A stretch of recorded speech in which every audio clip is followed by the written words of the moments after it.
Thinker और बुद्धिजीवियों की एक जमात हमेशा या यदा कदा अपनी बात रखते हुए या हिंदू मुसलमान को लेकर परेशान होकर कहते रहते हैं कि अगर मुसलमान ना होते तो क्या होता, या अगर हिंदू मुसलमान ही करना है तो विकास की बात क्यों करते हैं। अब इन्हीं सबसे तंग आकर मोहन भागवत ने एक बड़ी बात कही है, लेकिन मोहन भागवत की ये बात काफी पुरानी है। लेकिन इस मुद्दे को लेकर पहले ही मोदी की कट्टर समर्थक रही मधु पूर्णिमा किश्वर ने मोहन भागवत के बयान की फोटो पोस्ट कर नए विवाद को जन्म दे दिया। पहले हम इस पुराने बयान को बताते हैं, फिर बताते हैं कि मामला क्या है। मोहन भागवत का बयान 2018 का है, जिसमें हिंदू मुसलमान को लेकर मोहन भागवत जी कहते हैं, अगर कोई कहेगा कि मुसलमान नहीं चाहिए तो हिंदुत्व भी खत्म हो जाएगा। संघ संविधान की प्रस्तावना के एक एक शब्द से न सिर्फ सहमत है बल्कि पूरी श्रद्धा से उसका पालन भी करता है। संघ के लिए संविधान की भावना हिंदुत्व दर्शन से अलग नहीं है और इसलिए खुलकर हिंदुत्व की बात करता है। भागवत ने तंज भी किया कि कुछ लोग राजनीतिक रूप से फिट बैठने के लिए भले ही हिंदुत्व शब्द से परहेज करते हों, लेकिन सही मायने में हिंदुत्व दर्शन में किसी भी संप्रदाय से अलगाव नहीं है।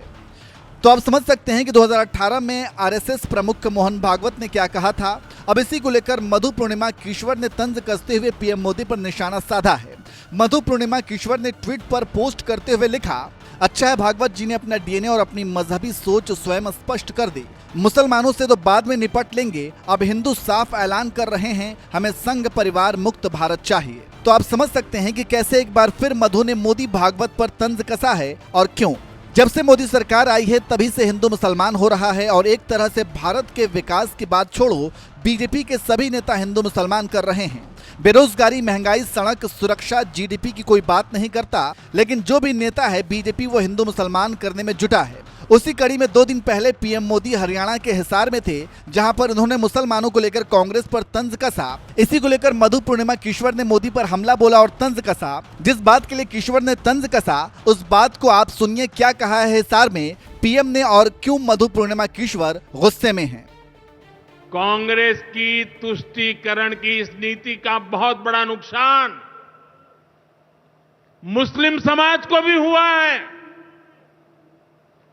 कांग्रेस ने सिर्फ कुछ कट्टरपंथियों को ही खुश किया है, बाकी समाज बेहाल रहा, अशिक्षित रहा, गरीब रहा। कांग्रेस की इस कुनीति का सबसे बड़ा प्रमाण वक्फ कानून है।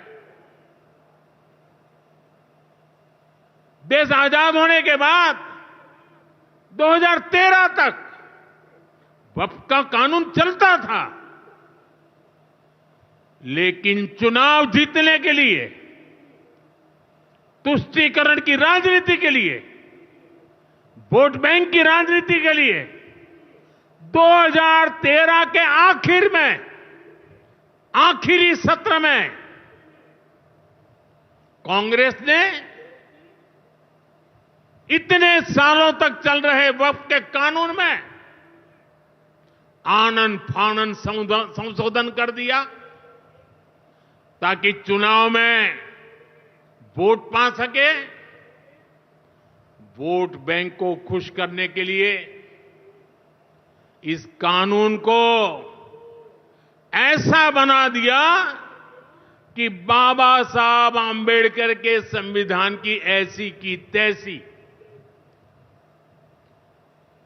संविधान से ऊपर कर दिया। ये बाबा साहब का सबसे बड़ा अपमान का काम था। साथियों, ये कहते हैं कि उन्होंने मुसलमानों के हित में किया। मैं जरा ऐसे सभियों से पूछना चाहता हूं, वोट बैंक के भूखे इन राजनेताओं से कहना चाहता हूं, अगर सच्चे अर्थ से आपके दिल में मुसलमानों के लिए थोड़ी भी हमदर्दी है तो कांग्रेस पार्टी अपने पार्टी के अध्यक्ष मुसलमान को बनाए। क्यों नहीं बनाते भाई?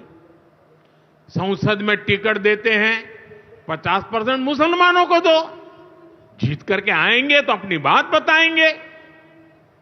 लेकिन ये नहीं करना है। कांग्रेस में तो कुछ नहीं देना है। देश के नागरिकों के अधिकारों को छीनना और देना, इनकी नीयत किसी का भी भला करने की कभी नहीं रही, मुसलमानों का भला करने की भी नहीं रही। यही कांग्रेस की अच्छी सच्चाई है। साथियों, वक्फ के नाम पर लाखों हेक्टेयर जमीन पूरे देश में है। इस जमीन, इस प्रॉपर्टी से गरीब का, बेसहारा महिलाओं बच्चों का भला होना चाहिए था।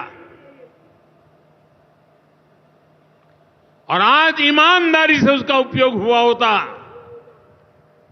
तो मेरे मुसलमान नौजवानों को साइकिल के पंक्चर बना करके जिंदगी नहीं गुजारनी पड़ती। लेकिन इससे मुट्ठी भर भू माफिया का कोई भला हुआ। पसमानदा मुस्लिम इस समाज को कोई फायदा नहीं हुआ। और ये भूमाफिया किसकी जमीन लूट रहे थे? ये दलित की जमीन लूट रहे थे, पिछड़ों की जमीन लूट रहे थे, आदिवासी की जमीन लूट रहे थे, विधवा महिलाओं की संपत्ति लूट रहे थे। सैकड़ों विधवा मुस्लिम महिलाओं ने भारत सरकार को चिट्ठी लिखी, तब जाके कानून की चर्चा आई है।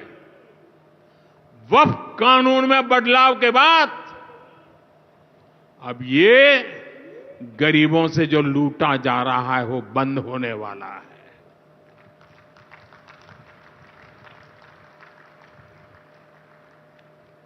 और सबसे बड़ी बात, हमने एक बहुत बड़ा जिम्मेदारीपूर्ण महत्वपूर्ण काम किया है। हमने इस वक्फ कानून में एक और प्रावधान किया है। अब नए कानून के तहत, वक्फ के कानून के तहत किसी भी आदिवासी की जमीन को हिंदुस्तान के किसी भी कोने में आदिवासी की जमीन को, उसके घर को, उसकी संपत्ति को ये वक्फ बोर्ड हाथ भी नहीं लगा पाएगा। ये आदिवासी के हितों की रक्षा करने का, संविधान की मर्यादाओं का पालन करने का हमने बहुत बड़ा काम किया है। नए प्रावधानों से वक्फ की भी पवित्र भावना का सम्मान होगा। मुस्लिम समाज के गरीब और पसमानदा परिवारों, मुस्लिम महिलाओं, खास करके मुस्लिम विधवाओं को, मुस्लिम बच्चों को उनका हक भी मिलेगा और भविष्य में उनका हक सुरक्षित रहेगा। और यही तो बाबा साहब आंबेडकर ने संविधान के स्पिरिट में हमें काम दिया हुआ है। यही असल स्पिरिट है, यही असली सामाजिक न्याय है।